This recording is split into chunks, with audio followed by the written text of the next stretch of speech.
Today's tale begins, and I'd like to talk about Domina and the best buildings that I feel to buy straight away, right at the start of the game, or the best staff to hire. So, I've started a brand new game here. It's minute 0. We're going to resume, and we're going to quickly click on the old marketplace here. We're going to hire some employees.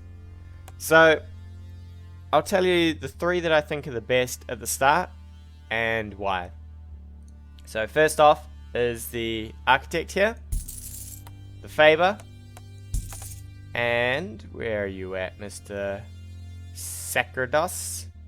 Hi, you. Leaves us with 260 cold and our 3 staff. So we're going to close this. So you got to do everything pretty quick at the start of the game, because you've only got 3 days till your first battle, and you want to get as much stuff up and running as you can. So we're going to close this. We're going to close this. Faber first. So the reason I picked the Faber is not only does one of his upgrades give automatic upgrades to your gladiators.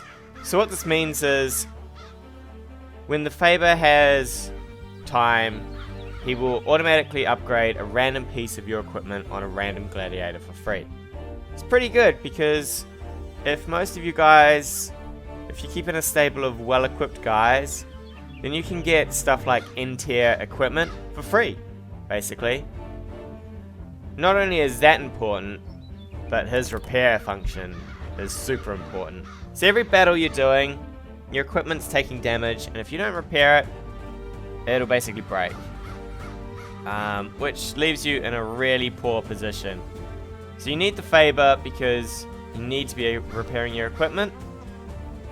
He comes with the added bonus of upgrading some of your equipment for free, so basically free money. He also has the bonuses here, where you can buy certain blueprints, which you'll buy them all by the end of the game, but you'll buy certain blueprints, and it basically reduces the cost of any equipment you're buying. So when you get the Faber, I recommend that you go straight for automatic upgrade. Very good. Just to get that one rolling. Next up is the architect. Architect is fairly important because he comes with basically the skill to build all your buildings. And if you do get rid of him at any point, your buildings stay. Whatever he's made stays. So you can replace him later on if you like, but at the start, he's highly important. So a couple of things that I jammed down first is the palace. So I will get 3 palaces. The reason for this is I like to train 3 gladiators at the start pretty decently. It takes 3 turns or 3 days, however you like to look at it for each one. 5 gold. But they decrease the training time, and you really want to get your gladiators training as fast as they can. Next up is the gather stones, which is basically just 3 days worth of him finding rocks. The reason this one's important is strength training. So the way I normally do most of my gladiators is I prioritize things like strength training over most of the other stuff, just to make them a bit more resilient to dying, which is always good. Dig hot coal.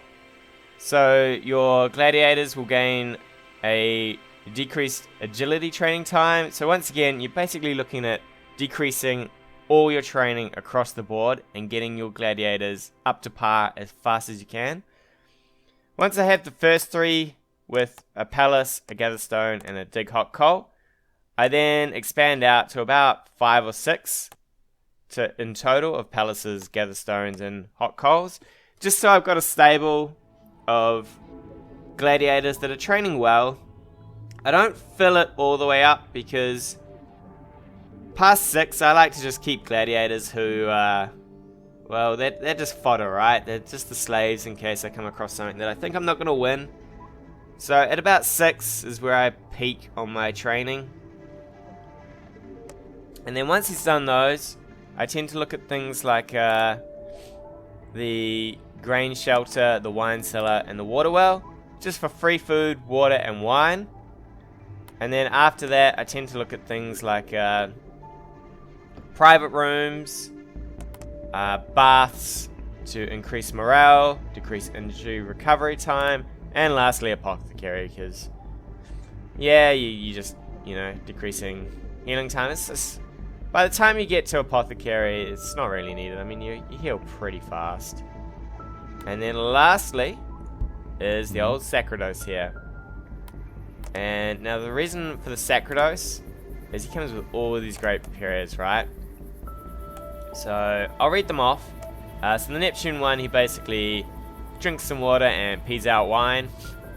At least that's my theory.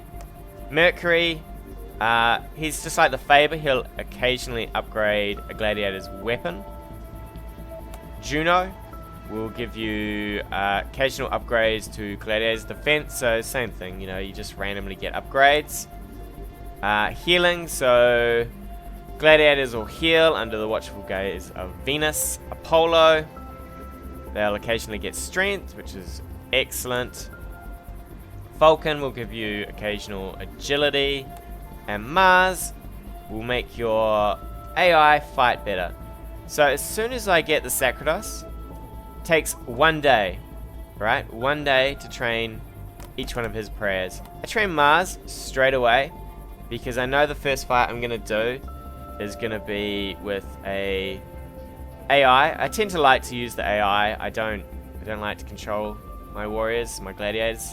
I find it more fun if they do all the fighting themselves.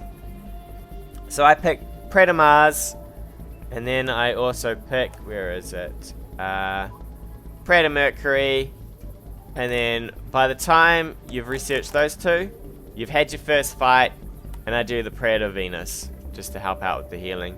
And then from there you can just get whatever you like. Normally I will do the Gladiator's Strength, where is it? Apollo, there you are. Strength, Defense, Agility, and then lastly I will do the Water to Wine one.